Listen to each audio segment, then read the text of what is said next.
Call of Duty, a franchise that has dominated the FPS scene for 2 decades. But beyond its blockbuster campaigns and addictive multiplayer, one thing has kept the game fresh for all these years: DLC. Today, we're going to be covering the history of DLC in every Call of Duty and pretty much explain to you guys how we went from getting DLC with some of the greatest maps in COD history to Nicki Minaj running around Warzone with a pink assault rifle. Let's dive in. We'll start from the beginning. And believe it or not, that isn't COD 4. It's actually as far back as Call of Duty 2, which was released in 2005. The DLC back then wasn't anything crazy, just a handful of map packs released later in the game's lifespan. In Call of Duty 2, we got 3 different map packs that were all exclusive to Xbox 360. One of them was free, and the other 2 could be purchased with a couple hundred Microsoft points, which for anyone who wasn't around in that era, is basically just a few dollars. In Call of Duty 3, it was pretty much the same deal, but no free map pack. There were 2 map packs released exclusively on 360 again, and both could be purchased for 400 Microsoft points each. Next up was Call of Duty 4, a game that changed FPS forever with the introduction of features like Create a Class, kill streaks, and weapon customization. COD 4 stepped it up in regards to the quality of DLC maps with the release of the Variety map pack, which included iconic maps such as Kill House, Broadcast, and Chinatown. This was also the first map pack that wasn't an Xbox exclusive. It was released first on the Xbox 360, then a couple weeks later it was released on PS3, and it cost about $15 to purchase on both of these platforms. Now, 2 months after the initial release, the map pack released on the PC for free as part of a sponsorship deal between COD and Nvidia. And COD 4 was also the first time we got a Christmas-themed DLC when Winter Crash was released for free exclusively on the PC. Although the DLC in this game was much better compared to COD 2 and 3, it pretty much followed the same formula: a small amount of money in exchange for a few maps. Now, it wasn't until Call of Duty World at War where we got the first real game changer. In World at War, we got 3 different map packs, all available for $15 each on Xbox and PlayStation, and for free on PC. We also got a day version of the iconic Macon, which was free for everybody. But aside from multiplayer, World at War also gave us our first taste of zombies. Knock There on Toten became an instant classic, and with every DLC release in World at War, a new zombies map was also included that expanded the zombie story. The DLC in this game included iconic maps such as Varuk, Chinunuma, and Derise, all of which are fan favorites to the zombies community to this day. The only downside to all of this really was that if you wanted to get all of this additional content, it was going to cost you an additional $45 that year. And this was by far the most money COD players had to spend on DLC. Infinity Ward returned the following year with the release of Modern Warfare 2. And this is where Call of Duty started to get just a little bit greedy. So of course, there was no zombies mode in non-Treyarch games back in the day. However, MW2 introduced Infinity Ward's first third game mode, Spec Ops, which was a nice addition, but let's be honest, it's not even close to being as good as zombies. Infinity Ward released 2 different map packs in the lifespan on MW2, but neither of them included additional maps for the Spec Ops mode, unlike Treyarch did with the zombies the previous year. On top of that, the price per map pack stayed the same, and although the map packs did include 5 maps per pack, which is more than we got in COD 4 and World at War, 2 of the maps in each of the MW2 map packs featured COD 4 maps. In the first map pack, Infinity Ward brought back Crash and Overgrown from COD 4, and in the second map pack, they brought back Vacant and Strike from COD 4. And to be completely honest, the new maps that were added in these map packs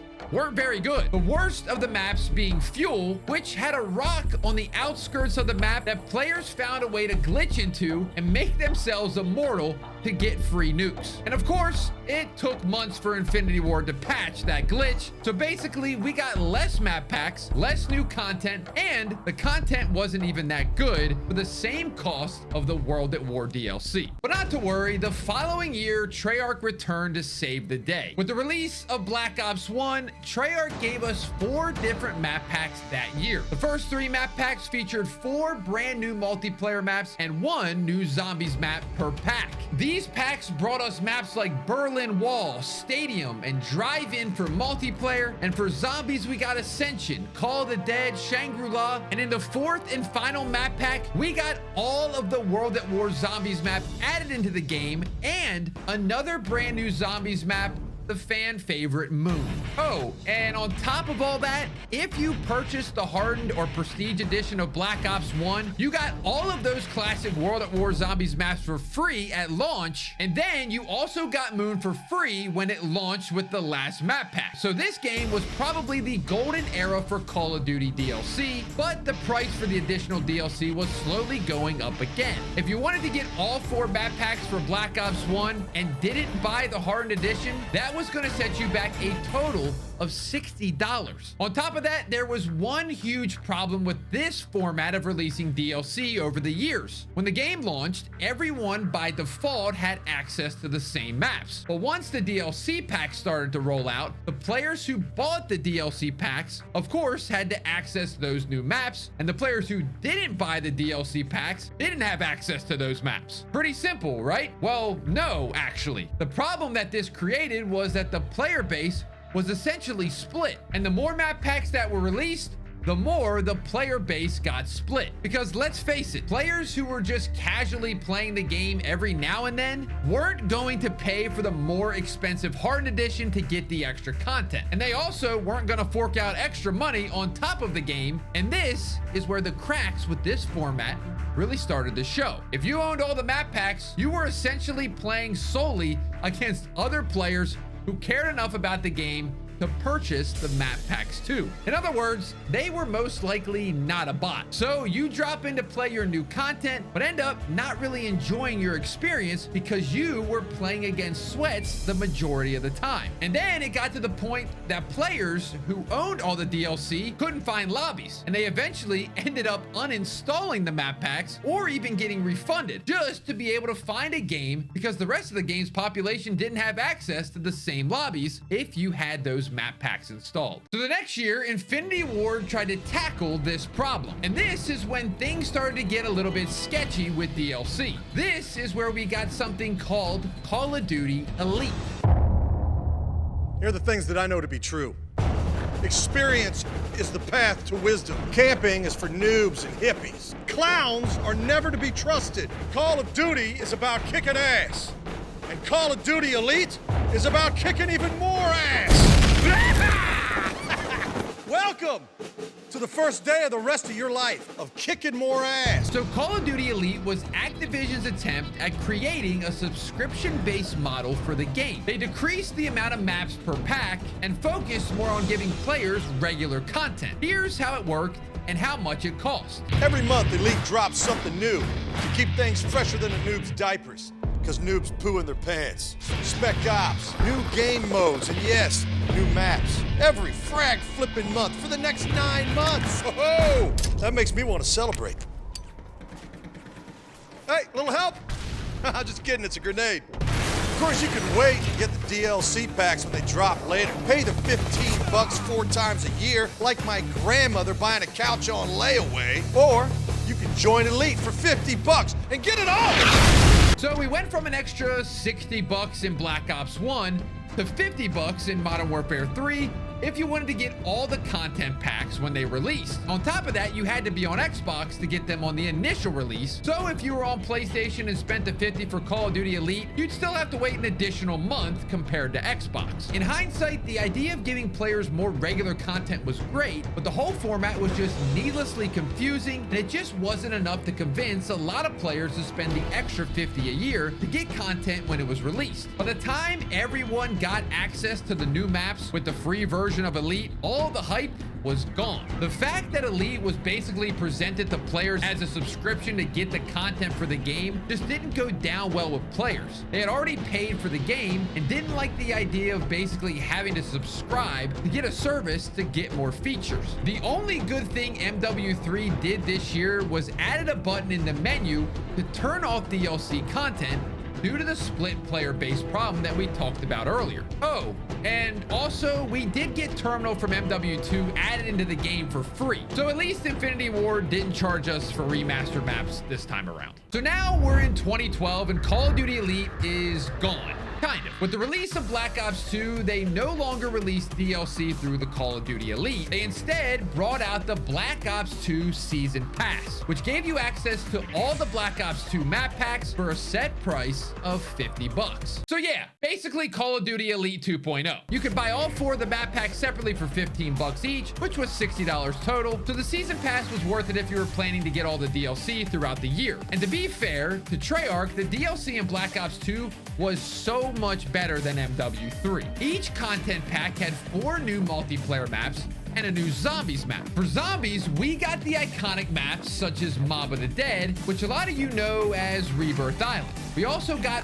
Origins. For multiplayer, they brought us iconic maps such as Grind, but it is worth mentioning that they released reskinned versions of Firing Range and Summit and presented them as new maps in 2 of the DLC packs. Definitely took a leaf out of Infinity Ward's book with that one, Treyarch. On top of it all, the content packs also included the first ever DLC weapons. We got the Peacekeeper in multiplayer, and in zombies, we got the Ray Gun Mark II. But here's where things really started to get sketchy with COD. Black Ops 2 had the first microtransactions in COD history. We had 25 different personalization packs that gave you camos for your weapons. We also had calling card packs, which basically just had a bunch of countries' flags in them. But here's the sinker. They also released an extra slots pack, which essentially allowed you to buy more creator class slots. Now, as you can imagine, this was pretty controversial. It was kind of pay to win because the players who paid for more slots had a bigger selection of weapons to use in game. But it wasn't really pay to win because it didn't really affect the actual performance of the weapons. But yeah,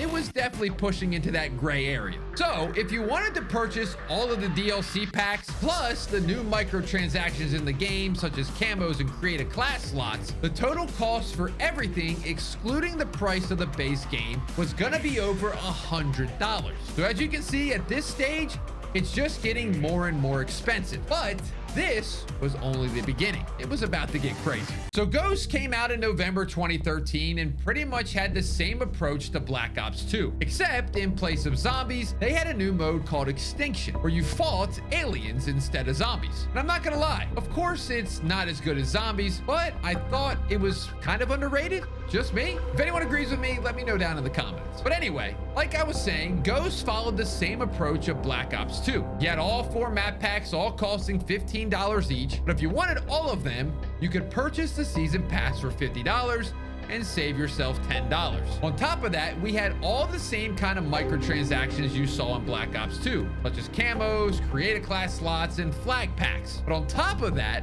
we also had character customization packs and announcer voices. You all probably remember the Snoop Dogg pack, which I personally thought was hilarious, and I definitely bought it. Homies out the joint, it's party time. I also want to give an honorable mention to the map Fog, where you could pick up a field order and become Michael Myers. I thought that was also a pretty sick feature. But something else that was sick in a totally different way was the total price if you wanted to buy all the available DLC in the game, including the microtransactions. The total of this would come to about $180. So again, another substantial rise. But believe me, that was all about to get much, much worse. And that's where I come in. Okay, so where do we start with this mess? We had all the same stuff we had in recent years now. Season pass for all the map packs, flag packs, camo packs, and so on. So if you wanted all this, it was gonna come in at around $140. Now again, just to clarify, we're not including the cost of the base game here. This is only the cost for the DLC. And then after all this, Call of Duty brought in supply drops. All right, next supply drop. Here we go. What are we gonna get?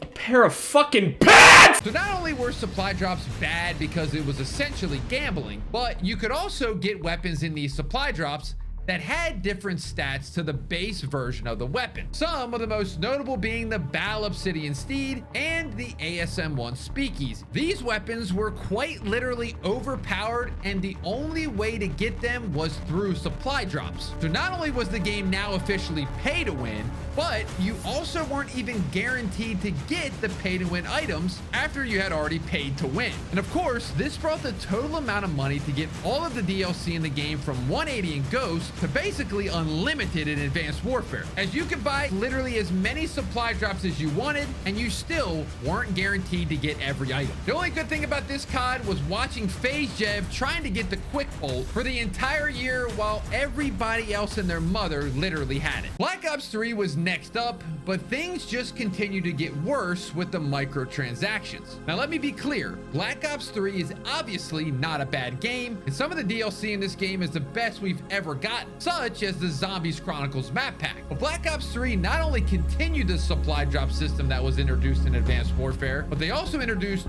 COD points. So we had all of the same things as the previous COD, such as camos, customization packs, and so on, but now all of the DLC weapons that were released in Black Ops 3 were only available in supply drops. And although you can now earn something called crypto keys to buy supply drops in game, you didn't earn these anywhere near as quick enough rate. So if you wanted DLC weapons, you basically had to go to the store to buy COD points and then use those points to buy supply drops in hope that you maybe get one of those DLC weapons that you want. This system was the worst system ever introduced in Call of Duty, and there's no point in even talking about the amount of money you'd have to spend to get all of the DLC. Honestly, at this stage, it was quite literally unlimited. So into Infinite Warfare we go, and yeah, I'm basically just repeating myself at this stage. There were some cool things in Infinite Warfare. The zombies mode was pretty well received from the community, which was surprising because it wasn't a Treyarch made zombies. Yet again, we had all of the same things as the previous COD. Season passes for all the DLC, camo packs, and so on. And of course, supply drops. There wasn't really much more to say on this stage.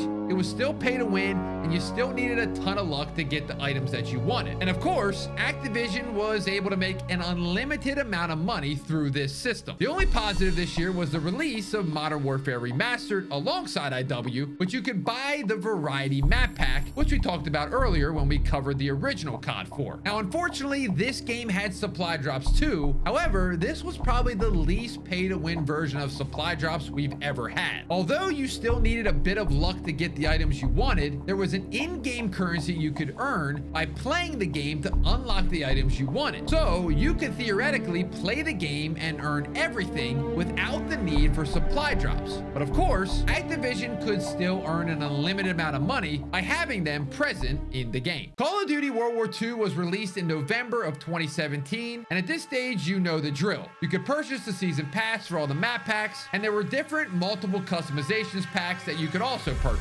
And of course, supply drops were back. Now, the supply drop system in World War II was very similar to the one we saw in Modern Warfare Remastered. Although the supply drops were very much still present in the game, it wasn't as pay to win as it was in previous years, and you could earn items with in-game currency and choose not to purchase supply drops. One cool thing about this game is that when you open your supply drops, you can open them in front of a ton of different players in the headquarters.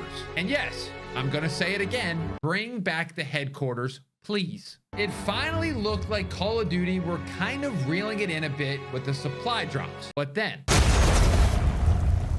Black Ops 4 looked at Modern Warfare Remastered and World War II, starting to calm down a little bit with the supply drop system, and pretty much laughed at them and went on to create one of the most outrageous supply drop systems yet. So of course, we had all the usual stuff, season passes for DLC packs, customization packs, camos, and so on. At this stage, Call of Duty were very aware that 99% of the COD fan base hated supply drops. But instead of changing the system, they just changed the name of the supply drops to reserve crates. But they didn't work in any way that was different to the original supply drop system. The game was very much pay to win still, and on top of it all, they now had a store page similar to what we see nowadays, where you can buy character skins and other individual items. They really tried to monetize every possible angle in this game, and it led to massive online backlash from the community, with movements such as Black Market Blackout, which was ironic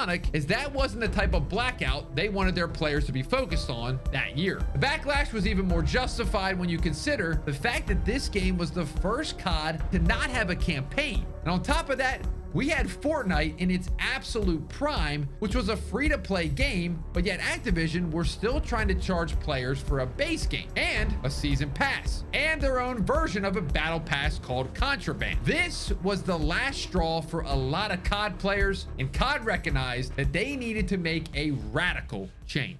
126 actual. Target is in the main house. You have execute authority. Bravo 6. Going dark. In 2019, the Call of Duty community finally got the radical change it had been demanding for years.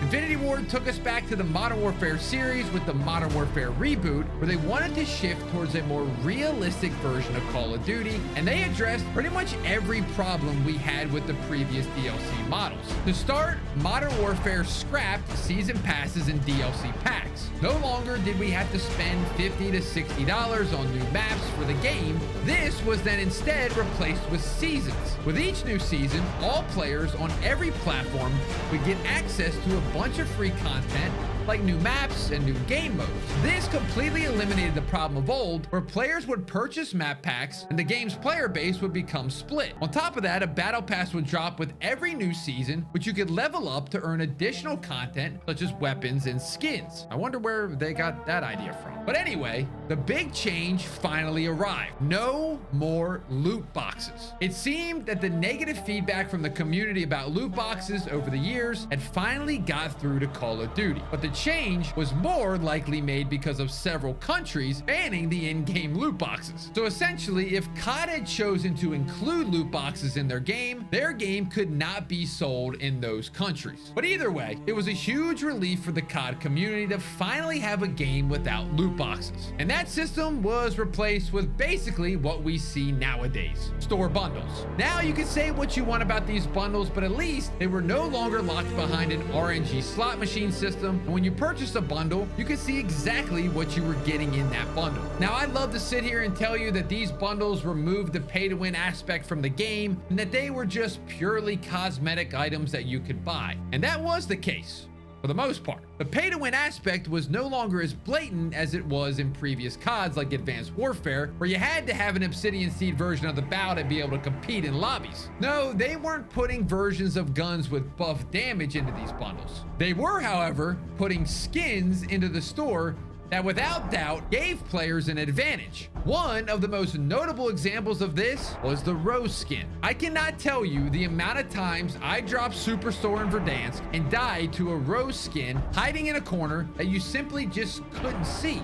Now, when these bundles first became a thing, most of them were available for around 1,200 COD points. This continued to be the case for the most part when Black Ops Cold War released, which had the same exact system as MW19 with seasons, battle passes, and store bundles. And just to get out of the way now, the system hasn't really changed and is still pretty much the same as it is in Black Ops 6. But one thing did start to change in Cold War, and they really stepped it up a notch in Vanguard. Call of Duty had already taken the battle pass format from Fortnite, but there was one thing that Fortnite was doing that Call of Duty wasn't: pop culture collabs. Fortnite over the years had become notorious for huge in-game events like the Travis Scott concert. And then they would capitalize on these events by adding crossover skins into the game with celebrities. On top of that, there would be movies and TV show characters and so on. COD had did a couple of these collabs already. In MW19, we saw a Saw collab for the Halloween event, and in Cold War, we saw things like a Scream collab where we got a Ghostface skin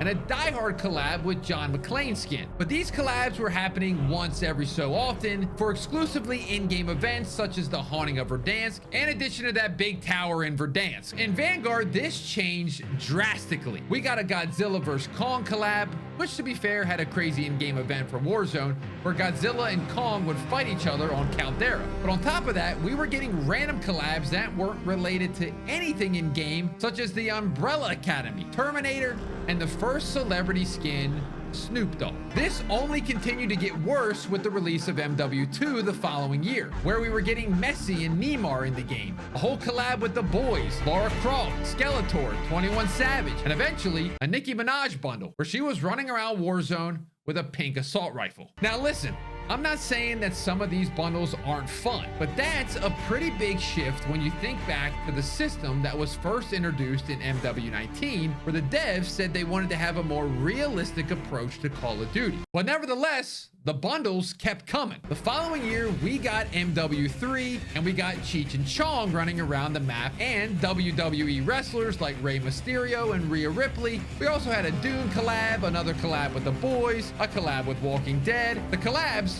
just did not stop coming. Now, I understand some of you might be watching this video thinking that all these bundles sound fun, and I should stop complaining. And don't get me wrong, like I said, some of these bundles are fantastic. However, the price of these bundles over the years has slowly crept up from 1,200 COD points to around $30 a bundle. When you consider the fact that 10 years prior, you could purchase an entire content pack for $15 that would give you 4 to 5 new maps and some DLC weapons, it's hard to understand how some of these bundles were adding up to $30 when you'd only get a couple blueprint camos and you'd be playing a skin that you can't even see because it's a first-person shooter. On top of that, since the release of MW19, there have been so many game-breaking bugs and glitches, and above all else, hackers that have infested nearly every lobby of Warzone and multiplayer. But yet, there still hasn't been any meaningful fix to those problems. But one thing over the years that has never been broken: the store. With the release of Black Ops 6, the cheating epidemic hasn't gotten any better, and there doesn't really seem to be an end in sight. We're seeing a similar movement in present day to what we saw back in Black Ops 4 with the black market blackout. And it's clear that a lot of people are getting tired of having new bundles shoved in their face every week, despite the game being overrun by hackers. But hey, at least we just got the Teenage Mutant Ninja Turtles added to the game for 2,400 COD points per turtle. I'm sure there's already some poor soul out there being locked onto through walls by Michelangelo. But yeah, that is the entire history of microtransactions in Call of Duty. I personally do believe that the system we currently have in place, with free content every season and a battle pass you can earn items through, is probably the best system we've had in Call of Duty. But there's something so nostalgic about some of the map packs we got back in the day. And at least we weren't getting a new bundle shoved down our throat every week back then as well. You simply just paid for the new maps and that was it. I'm curious to see how you guys feel about this though. Let me know in the comments below how you feel about the current system. What was your favorite DLC? And if you think there's anything that Call of Duty could do different. If you enjoyed the video, make sure you subscribe, leave a like. If you want to watch another video, click over there. We'll see you in the next one.